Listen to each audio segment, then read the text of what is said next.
নমস্কার বন্ধুরা, আমি শ্রী। কেমন আছো তোমরা সবাই? আশা করছি তোমরা সবাই খুব ভালো আছো, আর আমিও ভালোই আছি। আজকে একটা নতুন ভিডিও নিয়ে এসেছি। আশা করছি ভিডিওটি তোমাদের অনেক ভালো লাগবে।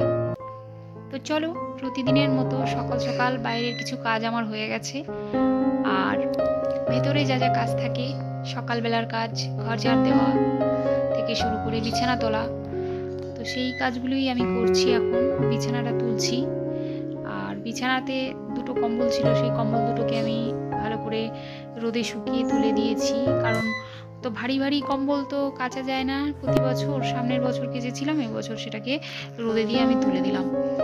আর বিছানাটা ওই জন্য ফাঁকা ফাঁকা হয়ে গেছে, আর না হলে কম্বল দুটোর জন্য বিছানাটা পুরো সব ভর্তি হয়ে থাকতো। তারপরে আমি ঘরটা ঝাড় দিয়ে নিচ্ছি। বিছানা ঝাড় দেওয়া হয়ে গেছে, তারপরে ঘরটা ঝাড় দিয়ে নিচ্ছি, আর তারপরে ঘরটা মুছবো। আর একটা বিছানা তোলা বাকি আছে ওই ঘরে, তো সেটা তোলা হয়ে গেছে এই যে, আর ঝাড়ও দিয়ে দিয়েছি।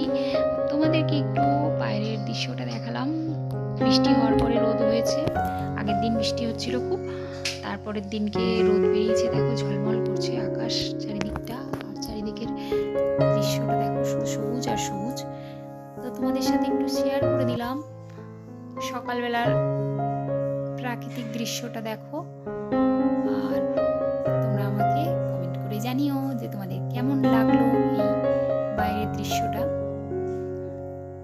তারপরে চলে এসেছি সকালবেলায় আমি ব্রেকফাস্ট নিয়ে। সবার খাওয়া হয়ে গেছিল, আর মাম্মাও খেয়ে নিয়েছিল, কিন্তু আমি খেতে বসলে ও তো বসবেই, সেই জন্য আমি খেতে বসেছি। এটা হচ্ছে সকাল সকাল আমি ভাত নিয়ে বসেছি। ভাত আর উচ্ছে ভাজা ছিল, তো অল্প একটু ভাত নিয়ে বসেছিলাম, একদমই অল্প। তার সাথে একটু উচ্ছে ভাজা দিয়ে খালি পেটে তেতো খেতে হয়, তো সেই জন্য নিয়ে বসেছিলাম।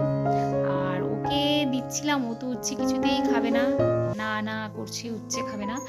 একটু একটু ভাত খাচ্ছিল, বসেছিল ওই যে হাতের মধ্যে একটুখানি ভাত গোল্লা পাকিয়ে দিলাম, বললাম খা এটা বসে বসে। আর তারপরে খাওয়া দাওয়া কমপ্লিট করে একদম চলে এসেছি রান্নাঘরে। আর রান্নাঘরে দেখো কি বাজার নিয়ে এসেছে, দেশি মুরগি আর তেলাপিয়া মাছ। তেলাপিয়া মাছগুলো সমস্ত ধুয়ে পরিষ্কার করে নিয়েছি আর ফ্রিজে রেখে দেব। আর দেশি মুরগির মাংসটা এই যে দেখো এর মধ্যে গিলে মেটে এগুলো বেছে রেখে প্রেশার কুকারে সিটি দেব। কারণ আগের দিন নিয়ে এসেছিল, আগের রবিবার, সেই মাংসটা আমি কড়াইতে করেছিলাম, কিন্তু এত শক্ত ছিল কিছুতেই সেদ্ধ হচ্ছিল না। তো সেই জন্য এইবারে ভাবলাম যে আমি একটু প্রেশার কুকারে বেশ কয়েকটা সিটি দেব, তারপর ওটাকে রান্না করব। তো এগুলো দিলে তো গলে যাবে, সেই জন্য মেটে গিলে আর ডিমগুলোকে আমি আলাদা করে রেখে দিয়েছি। আর মাংসটা রান্না করার জন্য আমার সমস্ত মশলাও হয়ে গেছে। ওখানে পেঁয়াজ কেটে নিয়েছি, আর এখানে আদা রসুন পেস্ট করে নিয়েছি, আর আলুও কেটে নিয়েছি।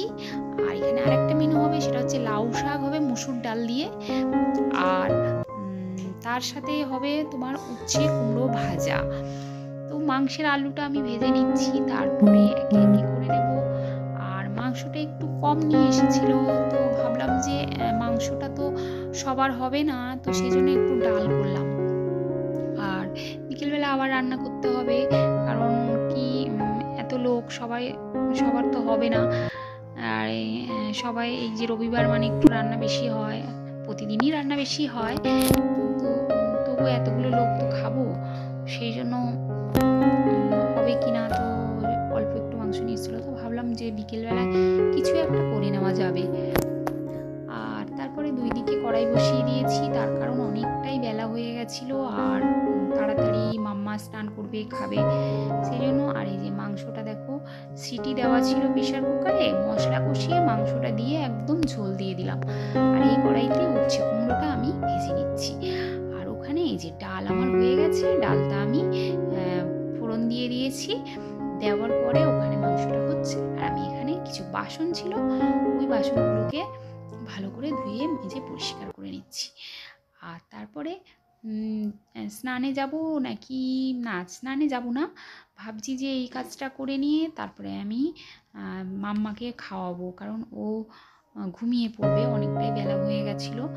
আর তারপরে আমি স্নানে যাব। এই ভাবতে ভাবতে তারপরে সমস্ত বাসনগুলোকে আমার ছেলেরও খিদে পেয়ে গেছিলো, তখন অনেকটা বেলা হয়ে গেছিলো। ও আমাকে বারবার বলছিল যে ভাত খাবে ভাত খাবে। আমি বললাম ঠিক আছে, আমি হাতের কাজটা শেষ করে আসি, তারপর তোমাকে খেতে দেবো। কারণ ওরা প্রতিদিন ভাত খেয়ে নেয় 1:30টার সময়, আর রবিবার হলেই 2টো, 2:30, 3টে তো বেজেই যায় খেতে খেতে। আর ছেলে অতক্ষণ থাকতে পারে না, আর ও আমাকে বোঝাতেও পারে না যে ওর খিদে পেয়েছে। ও নানা রকম অ্যাক্টিভিটি করে আমাকে বোঝাতে থাকে।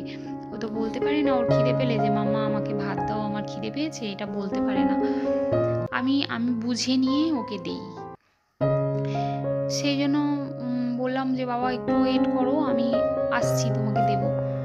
আর মাম্মাও এসে বলছিল, ও বলতে পারে না, ও এসে বলছিল ভাত খাবি ভাত খাবি।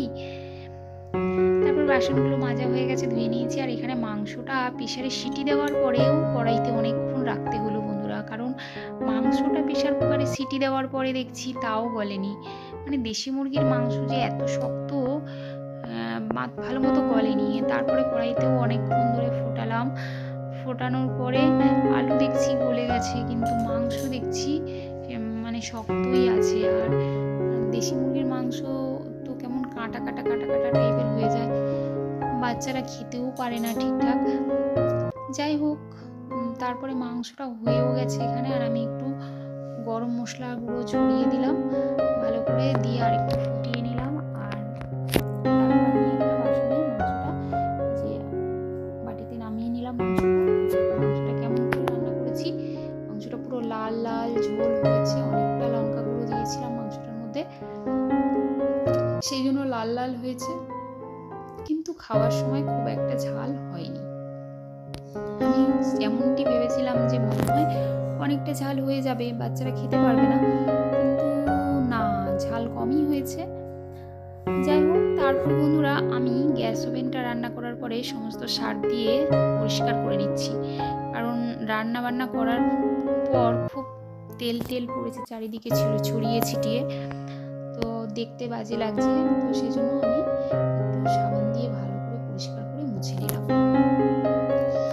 আর মুছে নিয়ে তারপর নিচেও এই যে সমস্ত সাবান জল টল পড়েছে, আর স্লিপ করছে, স্লিপ করে কে কখন পড়ে যাবে। আর বিশেষ করে আমার মেয়ে তো ও তো বারবার রান্নাঘরে আসে, এটা ওটা ধরে টানাটানি করে, কখন স্লিপ করে পড়ে যাবে। সেই জন্য রান্নাঘরটাও অনেকটা শুকনো করে আমি মুছে নিলাম। কাজ তখন থেকে কিন্তু আমি শেষ করতেই পারছি না, মানে সারাদিনের কাজ করতে করতে কখন যে বেলা গড়িয়ে যায় বুঝতেই পারলাম না, 4টে বাজতে যায়। এই যে তারপরে ছেলে মেয়েকে খাইয়ে একদম দেখো তোমাদের রান্নাঘরটা দেখিয়ে দিচ্ছি। আর একবার তোমাদেরকে আমি শেয়ার করে দিলাম কি কি রান্না হয়েছে। এটা উচ্ছে ভাজা, লাউ শাক দিয়ে ডাল, আর মাংস। এই যে এখানে মাংস। তারপর বন্ধুরা এই যে ভাত নিয়ে নিয়েছি, আর এখানে যে আর এখানে যে ঈশানের বাবাকেও আমি খেতে দেব, ও স্নান করে চলে এসেছে, তো ওকে এই যে খেতে দেব, ভাত বাড়ছি। আর সাথে সাথে আমিও খেয়ে নেবো একসাথে, অনেকটাই বেলা হয়ে গেছে, আমি ওর জন্য বসেছিলাম। তো ও স্নান করলো, তারপরে আমি বললো ভাত দাও, দুজনের ভাত একসাথে নিয়েছি। আর সাথে ও তো মানে লাউ শাক দিয়ে ডাল খেতে খুব ভালোবাসে, ওর জন্য নিয়ে নিলাম 1 বাটি ডাল। আর ডাল খুব একটা পছন্দ করি না, তাই আমি নিলাম না, আমি একেবারে মাংস দিয়ে খাবো।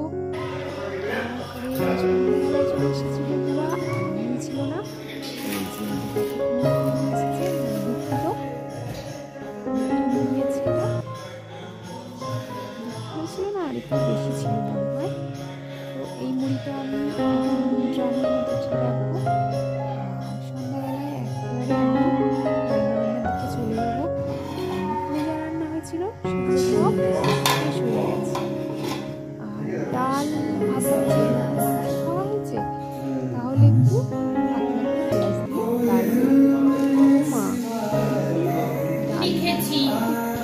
রেখে দাও বাটি, বাটি রেখে দাও, ওখানে যাও। আর কি করা যাবে, তারপর অবশেষে ডিম সিদ্ধ বসিয়ে দিলাম। ভাবলাম ডিমের ঝোল করি, তাই ডিম সিদ্ধটা বসিয়ে দিলাম। আর এখানে পেঁয়াজ পেস্ট করা ছিল, তাই আমি একটু রসুন ছাড়িয়ে নিই, আর আদা পেস্ট তো আছে ফ্রিজে, তাহলে তাড়াতাড়ি হয়ে যাবে রান্নাটা। তারপর রসুনটা আমি ছাড়িয়ে নিলাম, আর এখন আমি এটা পেস্ট করে নেবো। ডিমটাকে লাল লাল করে ঝোল করে নেবো। সকালবেলায় 3বার রান্না হলো বন্ধুরা। সকালবেলায় রান্না হলো, দুপুরবেলায় রান্না হলো, আবার রাত্রেবেলায় রান্না হলো। দুপুরবেলায় রান্না হলো মাংস, দেখালাম তোমাদের। এখন আবার ডিম, এখন ডিম রান্না হচ্ছে, মানে একদিনে ডিম মাংস খাওয়া হচ্ছে। ডিম রান্না হচ্ছে, আমরা 7 জন, তাই 7টা ডিম নিয়েছি। ডিমগুলোকে আমি একে একে ছাড়িয়ে নিচ্ছি। তারপরে লাল করে ডিম কষা বানাবো। আমার ছেলে খুব খেতে ভালোবাসে ডিম, সবাই ভালোবাসি ডিম খেতে, আমার ছেলে খুব ভালোবাসে ডিম খেতে। মাংস, ডিম দুটো খুব পছন্দ করে।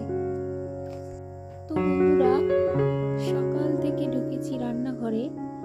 আমার আজকে সংসারের সারা কাজকর্ম কমপ্লিট করেছি, আর আজকে সারাদিন আমার রান্নাঘরেই কেটে গেল বেশিরভাগ সময়।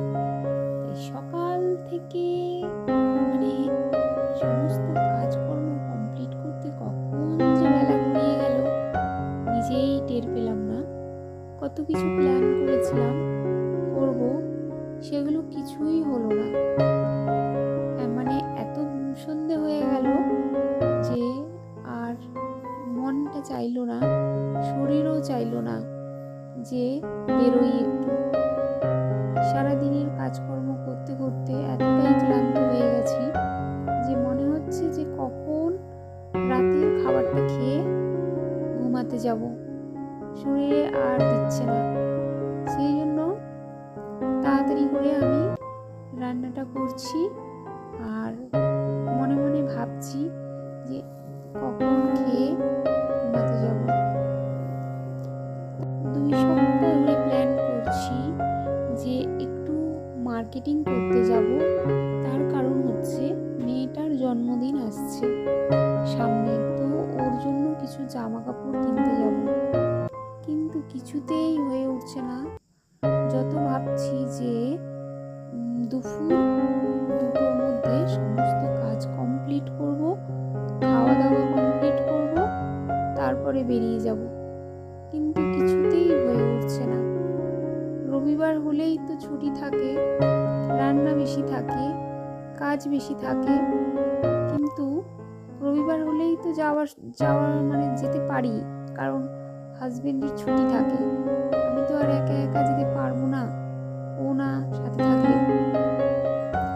এবার ওর তো রবিবার ছাড়া ছুটি নেই, আর রবিবার আসলেই ও নানা রকম কাজে ব্যস্ত হয়ে যায়।